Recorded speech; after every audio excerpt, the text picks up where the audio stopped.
Olá, sejam bem-vindos ao programa Tendência e Mercado. Eu sou a professora Graziele Ueno Macop, coordenadora do curso de Gestão em Turismo e também do curso do MBA de Gestão de Eventos.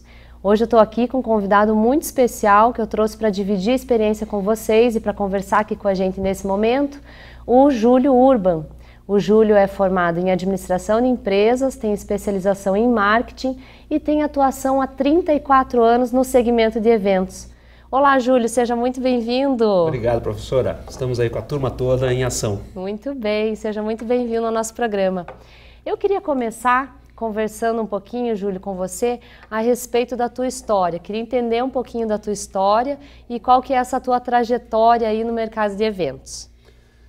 É muito legal, eu acho que começa provocando um aluno, a pessoa envolvida no setor de eventos. Eu comecei a ideia de construir uma empresa quando eu trabalhava nas companhias que eu tive 2 empregos só. Eu trabalhei na Dupont do Brasil, num distribuidor local, por 5 anos e vivi aqueles eventos de lycra, de explosivos, de agroquímicos, os setores que a empresa atua, mundos muito diferentes. O setor agropecuário, o setor das grandes feiras em São Paulo, isso nos idos de 75 a 76 até 78. Começou a me motivar para esse setor. Em 83 eu fui para a companhia de cigarros Souza Cruz, que fazia eventos externos como Hollywood Vela, Hollywood Motocross, participava da Fórmula 1 com o John Player Special no tempo do Ayrton Senna, construía a imagem das marcas baseado nos eventos. Então isso foi a sementinha, eu brinco de dizer que já vira uma cachaça, os eventos é uma coisa muito legal de você se apaixonar. E ali em diante eu pensei em construir. Em 1986 eu criei a minha empresa, a Idealiza, na área de marketing primeiro, na minha formação de consultor, e depois logo em seguida a Idealiza Eventos. Na verdade foram 2 empresas, dedicada a pensar os projetos de eventos. E quando eu saí da empresa, da companhia Souza Cruz, vinha com essa grande bagagem dos grandes eventos, né, de grande porte nacionais e internacionais, e quis trazer para o mercado uma inovação, uma construção, vamos dizer, de um projeto construído associando marketing, o produto evento como uma forma de promoção, como uma mídia, sendo usado como uma mídia para as empresas mostrarem suas marcas, né?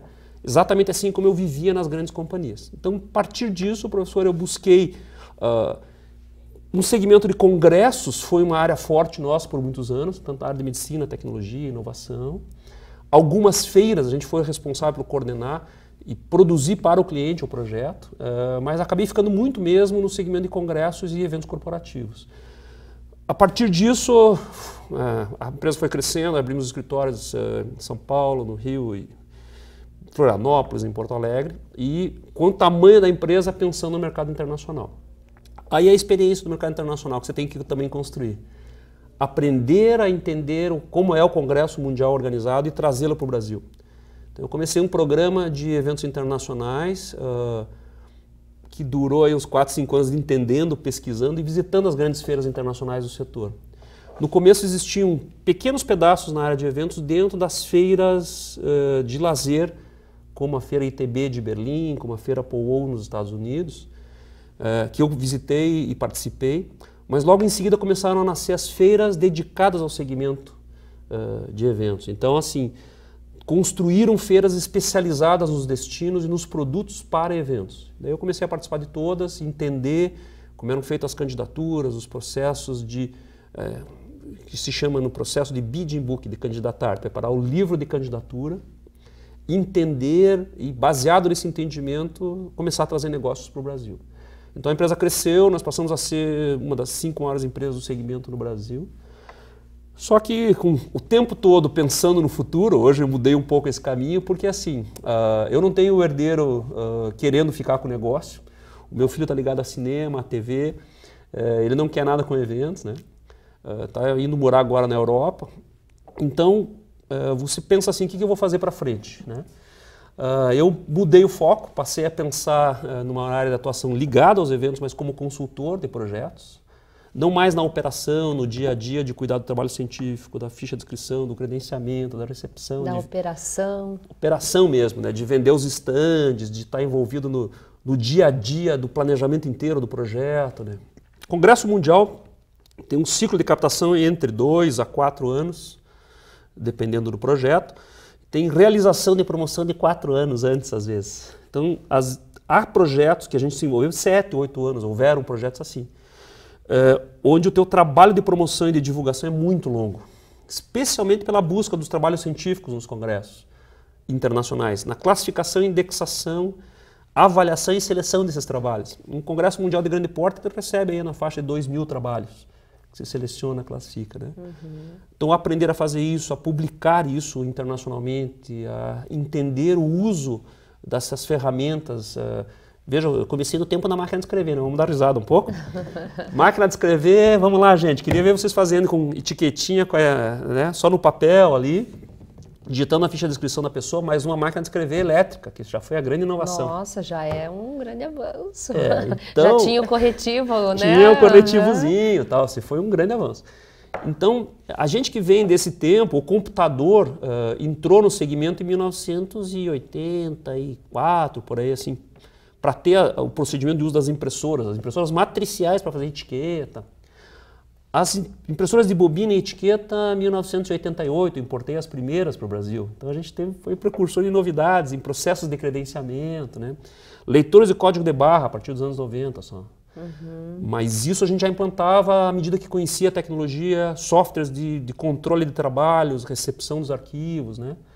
Antigamente era o disquete que chegava, depois o e-mail com o trabalho, né? Hoje via sistemas, né? Essa evolução a gente acompanhou tudo e veio construindo o conhecimento, né? Eu diria que esse conhecimento prático é interessante porque muitas dessas pessoas dessa nossa década dos anos 80, vamos dizer, construíram esse conhecimento pela prática, vivendo, pelo acerto e erro, puxa aqui, puxa lá. Por quê? Não existiam nem escolas de graduação, e nem pós, e nem mestrado, nem doutorado em eventos no Brasil nem na América Latina. Essa formação realmente, né? O curso de turismo que já dá uma base a partir da década de 70, né? Então começou a existir uma formação maior, acho que na década de 90 mesmo. Isso, né? de turismo para turismo de eventos, ou turismo de negócios, 90 em diante. 90 em diante. E a primeira turma que formou, vamos lá, 94, 95. Então assim, a gente já estava no mercado desde 86, né? Então quando formou a primeira turma, a gente já tinha 11 anos de praia. Mais que tudo, eu diria que essa forma também foi se construindo com o próprio mercado, que veio a aprender a fazer isso. Eram poucas as empresas no começo, né? Hoje existe a associação, por exemplo, de entidade, que é a Associação Brasileira das Empresas Organizadoras de Congresso. Isso, conta pra gente um pouquinho. Você falou desse cenário de atuação, né? Sim. Das entidades, das principais entidades de classe que hoje estão atuantes aí no setor, e como que você percebe essa atuação aí das entidades? Isso foi interessante. Então, a partir dessa profissionalização, vamos dizer, iniciando a profissionalização do setor na década de 90, as entidades começaram a nascer. Então, assim, a Associação Brasileira das Empresas Organizadoras, a Associação Brasileira dos Jornalistas de Turismo, a Associação das Agentes de Viagem, a Associação dos Hotéis, a Associação dos Guias. Foram nascendo as regionais, até meio na transparência do modelo internacional das entidades equivalentes, né? E isso construiu a preparação da parte jurídica, da parte do reconhecimento da profissão, né? Do próprio curso de turismo ser reconhecido, da formação das escolas com o pensamento na pós-graduação, né?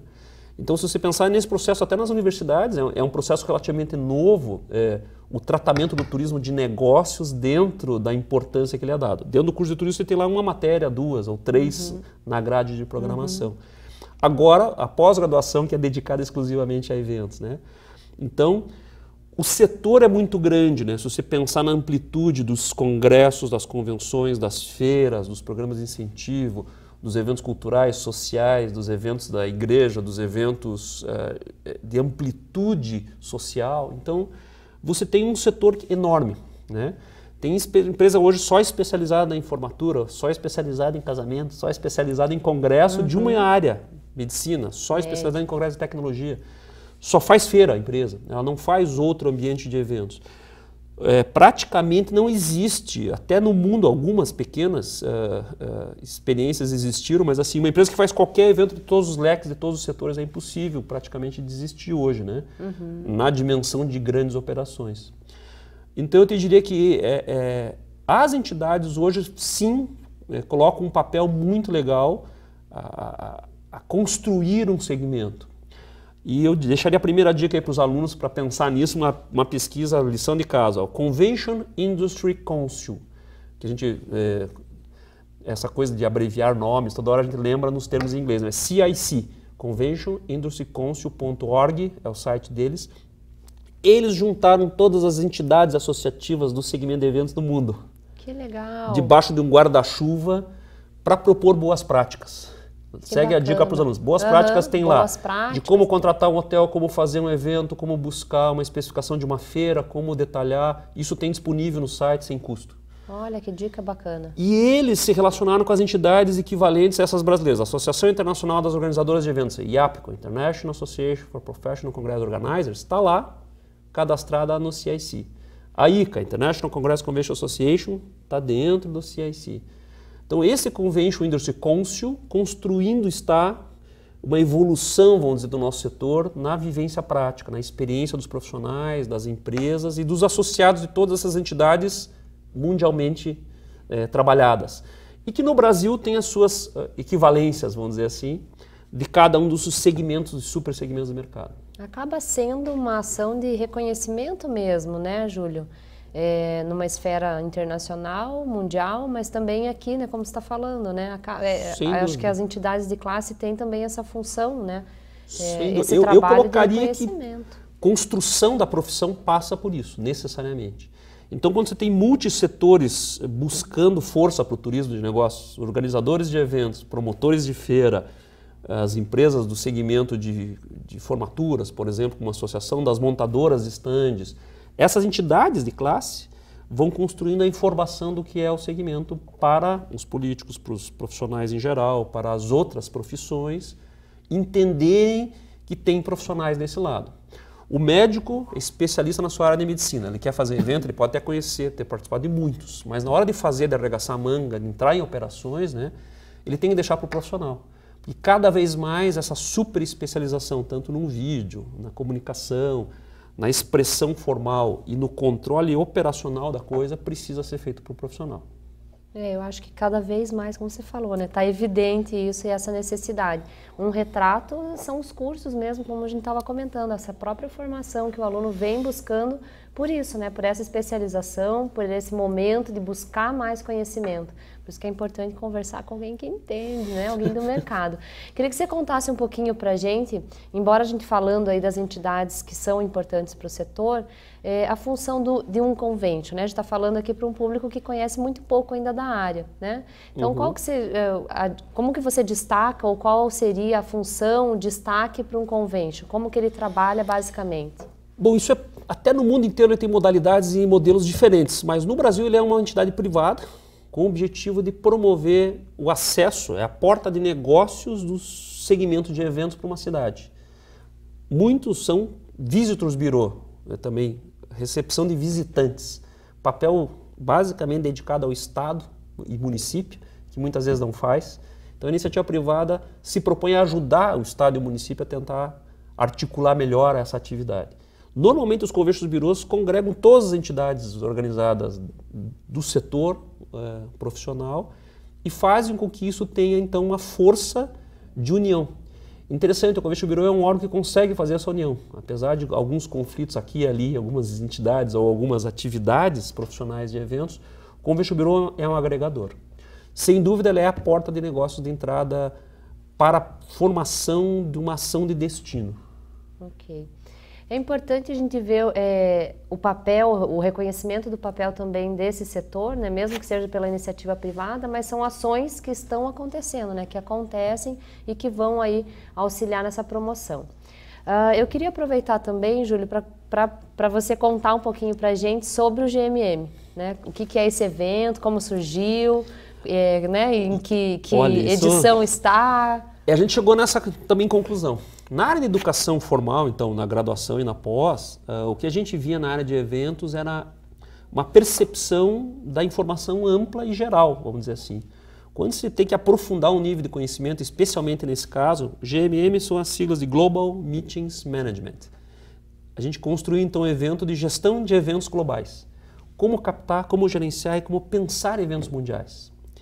O advento da, vamos dizer, categorização, posso chamar assim, que a ICA criou, ela criou um ranking mundial de cidades e países que mais fazem eventos, que circulam o mundo. Então, no primeiro momento as pessoas não quiseram adotar isso, não, isso é uma entidade lá de Londres, eu não tenho nada com isso. Mas apareceu a sua cidade, São Paulo, Rio de Janeiro, Recife, Fortaleza, Curitiba, Foz do Iguaçu, Londrina, e você começou a entrar num ranking mundial de cidades. Se você fizesse mais eventos mundiais, você vai melhorando no ranking e vai trazendo isso para cá, né? O Brasil nos últimos 15 anos saiu da posição 62 para ficar entre os 10 países que mais fazem eventos. E pulverizado nas nossas cidades, não só nas grandes capitais, São Paulo, Rio, principais, né, que sempre fizeram e puxaram esse setor, mas começou a entrar na estatística, Foz do Iguaçu, Curitiba, Porto Alegre, Recife, Fortaleza, nessa estatística mundial. E as empresas, instituições, destinos e produtos, centros de convenções, hotéis com centros de convenções e organizadoras, pensando então em fazer mais eventos internacionais para atrair mais negócios. E por que disso? Nasceu também o GMM. Um evento de porte internacional tem uma inscrição média entre 500 e 700 dólares, o valor de permanência do participante de evento estrangeiro entre 3 e 5 dias, gastando entre 3 e 5 vezes mais do que um evento nacional da mesma especialidade, por exemplo. Então a dimensão de resultado, o objetivo de trazer eventos internacionais, efetivamente é ter a escala de valores muito melhor e receber em moeda forte, né? Dólar ou euro, convertido para reais. Você tem que ter uma habilidade especializada que só tem aqui na América Latina, que é gerenciamento de câmbio. Qual é o preço do dólar hoje? Vamos fazer o evento. Muito bem. 2015 vai ser o evento? Não. O orçamento e a candidatura para o evento em 2020. Qual é o preço do centro de convenções em 2020? Qual é o preço do cafezinho em 2020? E qual é o preço do material impresso, do programa final do evento em 2020? Bola de cristal, né? Nós somos especialistas nisso na área internacional. É pensar a longo prazo os impactos que possam ter o câmbio e o que a gente pode fazer para resolver isso na medida que o projeto vai evoluindo. Pagando conta adiantada, não ficando com conta e dívida em moeda estrangeira, e sim trabalhando com eficiência e com planejamento de longo prazo com os seus fornecedores. Passou a ter que pensar o GMM a desenvolver fornecedores para os destinos que pensem a longo prazo, não mais para esse ano e para o ano que vem. Eventos internacionais que estão acontecendo agora, no ano 2015, foram captados em 2008, 2010, 2011, entendeu? E o que vai acontecer em 2016 a gente já sabe, porque já definiu candidaturas anteriores, né? O GMM nasceu em Foz do Iguaçu em 2010 com essa proposição, um curso de imersão que eu comecei só em inglês, não valia falar em português, já que é mercado internacional, vamos só falar inglês. Assustei todo mundo, né? Júlio, por favor, põe a tradução simultânea. A campanha de bandeirinha da avaliação final foi essa. A partir de 2011 nós fizemos um circuito no Brasil inteiro desse evento. A gente já foi para Porto de Galinhas em Recife, fomos para São Paulo depois, fomos para Belo Horizonte, fomos para Blumenau, Curitiba, 7ª edição, João Pessoa o ano que vem. Fazemos uma vez por ano em função do calendário dos grandes palestrantes internacionais. A gente trouxe, por exemplo, o Ulrich von Arnold, número 1 do mundo em captação, que é Viena, o marido dela, que é de Estocolmo, que trabalhou na área de demandas, hoje está lá em Viena também, mas ele vivenciou o Convention Bureau de Estocolmo, que era o 7º destino do mundo, ela primeiro. Trouxemos Linda Pereira como uma das grandes palestrantes, que é da CPL Events, que é uma grande companhia que tem operações na Inglaterra e em Portugal. Pessoas como gestores de destinos de Monterrey, no México, Sara Riojas. Esses palestrantes podem, fora da agenda deles, é o mês de abril. Por isso a gente escolheu o mês de abril para fazer o GMM, o Global Meetings Management. E a cada ano apresentamos cases, candidaturas e desafios de palestrantes brasileiros que convivem com essa área e palestrantes internacionais. E a turma que participa vive uma experiência real de candidatura. E o que nós conseguimos fazer no último evento é trazer o cliente para aprovar se sim ou não, apoio, quero esse evento no meu destino. O grupo que ganha, ganha o evento de verdade, não é de mentirinha. Vamos fazer uma festa de criança de aniversário, vamos fazer uma festa de 15 anos? Não. É um evento real de um cliente real. Então nós conseguimos autorização dos clientes a usar a base de dados de relacionamento da ICA com os clientes e, baseado nessa informação, construir e candidatar um evento. Então ele é uma formação de mercado na prática. É um evento de imersão né? Onde os profissionais também, você faz todo esse trabalho, então, de formação, de capacitação, é isso? Exatamente. Né? Então imagine assim, a gente teve uma estratégia real. Real. Né? Professores, executivos de entidades, tivemos vários tipos de profissionais e ao longo desses 6 anos já passaram pelo GMM cerca de 500 pessoas. Então ele está formando o mercado. É uma iniciativa nossa de conteúdo para o mercado inovador. Não existe no Brasil, até hoje nenhum similar se propôs a fazer essa loucura de trazer profissionais do mundo inteiro, discutir o tema, pôr na prática isso e mostrar como faz. Né? Então, porque você sai do evento com um resultado já. Né? Exatamente. Com uma... A repercussão dele foi muito, muito importante para muitos destinos brasileiros. Praticamente a maioria dos destinos que atuam em mercado internacional, cerca de 80 destinos brasileiros, já fizeram esse curso, os seus executivos. Então nós construímos realmente um diferencial. Educação continuada, pós a nossa educação formal na graduação e pós, é obrigação de um profissional de eventos, né? Porque ele passa a ter que buscar inovação. Um curso de curta duração desse, mas de imersão, ele sai repensando a sua vida no segmento de eventos, sem dúvida. Muito, muito interessante, bem bacana. Fica aí a dica também, né, para os alunos que estão aí, né, ano que vem já nível presencial em João Pessoa, é isso? Em João Pessoa. A ideia é ir no destino, vivenciar aquele destino e, baseado nas informações do destino, propor a candidatura para aquela cidade. Então, como um profissional de eventos sintetiza informações assim? Ah, é fácil pensar, vou fazer um evento aqui na minha cidade de Curitiba que eu conheço todos os espaços, todas as salas, todos os hotéis, todos os locais. Que tal fazer um evento num lugar que você não conhece?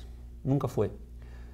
Independente de ser no Brasil ou fora dele. Então, o aprendizado desse curso é para pensar o impacto de formação de um projeto de evento em qualquer destino que você for fazer um evento. Muito interessante, muito bacana.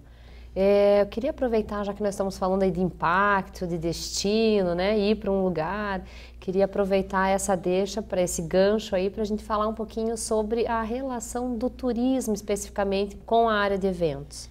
Como que você percebe essa relação? Bom, efetivamente o ambiente nosso, a gente chama esse mercado do segmento MICE, né? O nome MICE em inglês é camundongo, né? Se o pessoal vai traduzir lá é MICE, não, mas ele também é M.I.C. Meetings, Incentives, Conferences ou Conventions e Exhibition. Então, os meetings seriam os ambientes dos eventos corporativos, shows e festas. O que tem a ver com o turismo? Tudo. Movimentar esse turista de negócios para participar de um show, para participar de uma festa, de um lançamento de produto. Incentivo, um programa de premiação para funcionários, colaboradores ou clientes. Copa do Mundo é um programa de incentivo. Olimpíada, 100% incentivo. Compre um no McDonald's e ganhe um ingresso da Copa do Mundo. Compre a TV e concorra à viagem para participar da Olimpíada. Né? Isso é um programa definido da empresa associar sua imagem de marca com aquele grupo de consumidores. Então, são programas, macro-programas de incentivo estabelecidos pelas empresas a nível mundial das grandes companhias ou das pequenas para fazer a mesma coisa. Para promover um resultado, atingir uma meta, um objetivo. As conferências e congressos, o mundo dos congressos associativos que rodam um país ou o mundo, construindo conhecimento e distribuindo informação. E, sem dúvida, o segmento mais rico do MICE, que é a área das exhibitions, que são as feiras. Feiras comerciais são normalmente feiras fixas de grande porte, que se sediam numa cidade e normalmente não rodam, não mudam. Né? Com raras exceções, elas rodam uma região, um país, mas principalmente são feiras fixas que defendem um conteúdo, uma inovação ou uma demonstração de produto ou uma nova tecnologia de um segmento. Então, a Feira do Salão do Automóvel, não vai falar só de carro, é lá em São Paulo, você tem, diferente de fazer, pode fazer uma aqui, mas a Feira do Salão do Automóvel de São Paulo coloca um grande público diferente de um regional.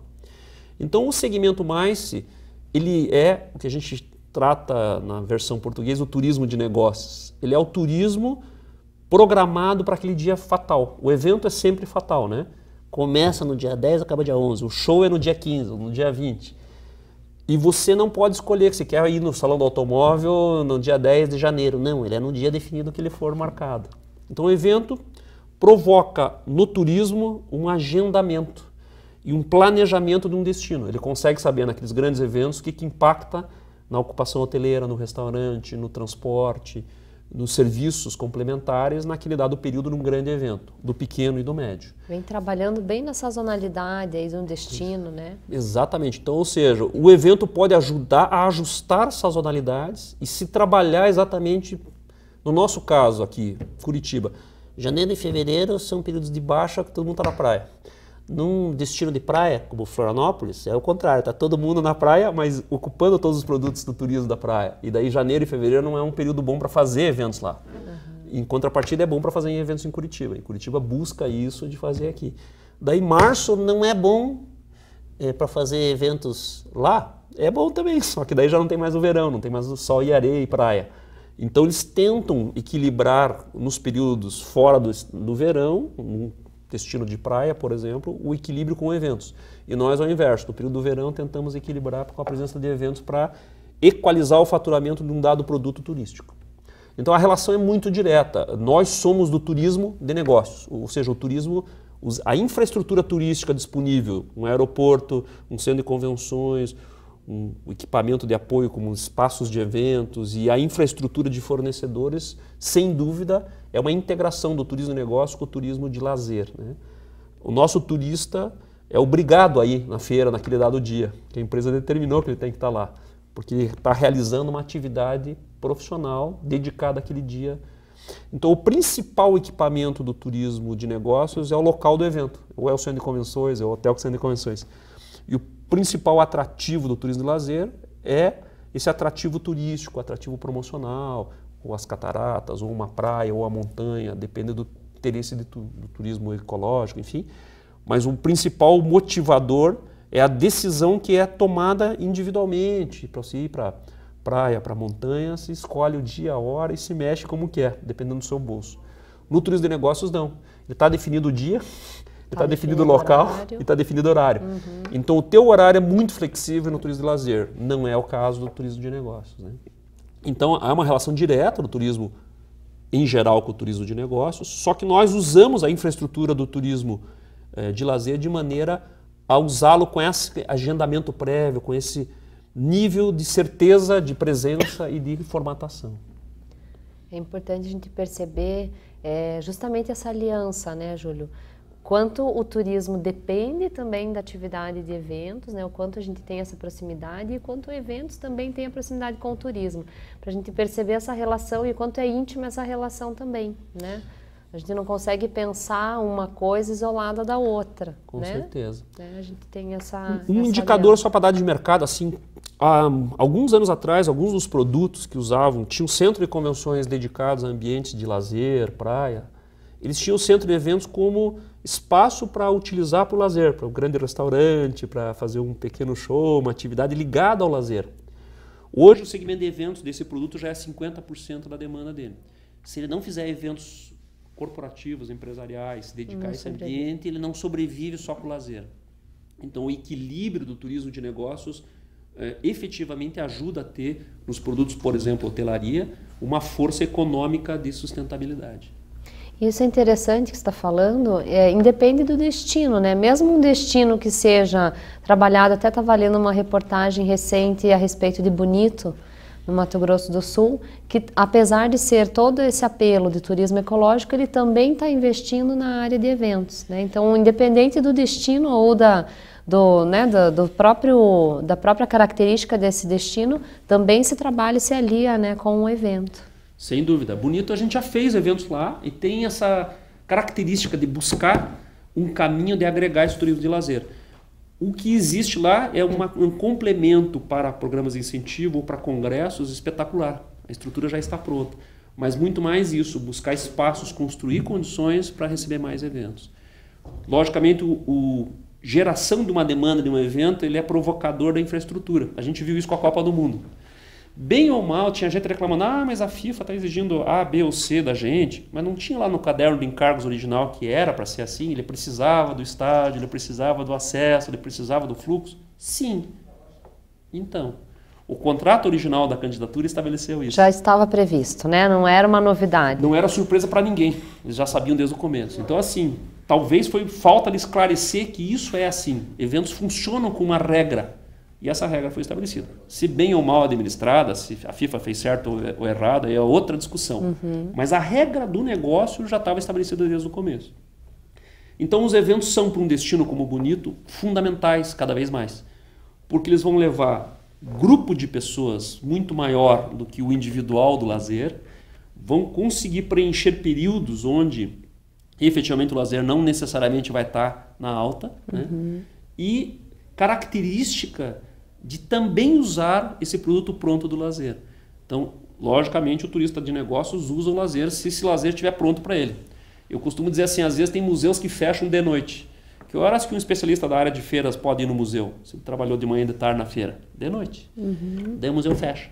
Então, o pensar no turismo de negócios que algumas estruturas, alguns equipamentos ainda alguns equipamentos não se adaptaram a pensar que o turista de negócios, ele veio para consumir também na cidade. Ele também é, nas horas vagas, um turista, né? Ele largou de trabalhar, então ele é um turista, todos nós somos. Então a gente brincou de usar esse termo MICE, que identifica o setor da indústria dos eventos, de ratinho. Todos nós somos ratinhos, né? O ratinho de gravata, o ratinho com a prancha de surf, o ratinho da montanha para escalar, né? O ratinho da caminhada, o ratinho ecológico. Por quê? Porque nós somos pessoas que circulam e têm interesses diversos. Qual é o interesse de uma pessoa que veio para uma cidade, além de participar de um congresso, de uma feira, de um evento corporativo? Provavelmente poder visitar um museu, visitar a cidade, fazer um passeio, ir num restaurante, né? Então a adequação produto-mercado, que a gente chama, é o maior desafio dos nossos destinos brasileiros e dos profissionais que estão aí ingressando no mercado, entender isso. Ou seja, existe a infraestrutura de turismo? Existe. Ah, na minha cidade tem aeroporto. Eu vou dar um exemplo de uma cidade com aeroporto e sem aeroporto. Qual é a diferença? Se você tem voos e conexões permanentes para aquela cidade, o que acontece? Chega um avião, chega o segundo, chega o terceiro durante o dia. Que tal chegar a 100 aviões na cidade? Você está recebendo pessoas. Você acaba tendo que ter transporte, vans, né? Tira o aeroporto da cidade. Não tem avião chegando. Chega numa outra cidade essas pessoas e vão ter que ir até a sua cidade. Então você tem que investir muito mais na qualificação das pessoas para receber, para movimentar, para chegar no seu destino. Vamos ficar mais difícil agora. Não tem nem acesso ao teu destino. Não tem acesso rodoviária, só por sistema de caminhada, né? Então, vou brincar dele. Isso é uma coisa mais difícil, né? Acaba sendo um exemplo. Começa a ser exemplo de barreiras de acessibilidade para fazer o negócio. Nos eventos internacionais, a primeira pergunta é acessibilidade internacional. Quantos voos internacionais chegam no teu destino? E o seu destino é Ponta Grossa. Resposta: nenhum. Chegam em Curitiba? Alguns. Mas em Ponta Grossa, nenhum. E você está concorrendo com a cidade de Nova York na competição contra o evento internacional. Então, na acessibilidade, você está perdendo. Como que você vai se transformar em equalizador e diferencial para ganhar essa concorrência? Você não tem acessibilidade, né? Então, logística em eventos é um grande pensamento de estudar soluções. Não tenho, mas eu busco via São Paulo e Rio a conexão, faço esse cliente ficar um dia ou dois nesses destinos de chegada, se deslocam para Curitiba, eu vou buscá-los com banda de música, com tapete vermelho, com os nossos ônibus executivos para transportá-los ao nosso destino. E lá faremos uma recepção espetacular, atenderemos no seu idioma de origem, faremos atividades complementares espetaculares, atividades esportivas, culturais, e vamos devolvê-lo no aeroporto nosso e do aeroporto para a central e ele retorna à sua sede, né? Então você tem que criar mecanismos novos e estratégias novas para a mobilidade, né? Para construir soluções para o teu destino. Então a competição mundial é enorme e ela evidencia, então, cada um a sua fortaleza. Então, os desafios nos destinos e nos produtos turísticos dedicados ao turismo de negócios, efetivamente são construções de conteúdos e soluções para entender o que o cliente precisa. Nosso tempo acabou, infelizmente. A gente vai se despedindo aqui do nosso convidado nesse momento, nesse programa, do profissional Júlio Urban, que tanto contribuiu para a gente. E fica aí um convite aberto para mais um programa, para mais uma conversa, para a gente se estender. Então, Júlio, nosso muito obrigada. Muito obrigado. Entre em contato com a gente, com o nosso portal miceonline.com.br, e lá vocês vão ver notícias de eventos. Muito obrigado pelo convite. Obrigada.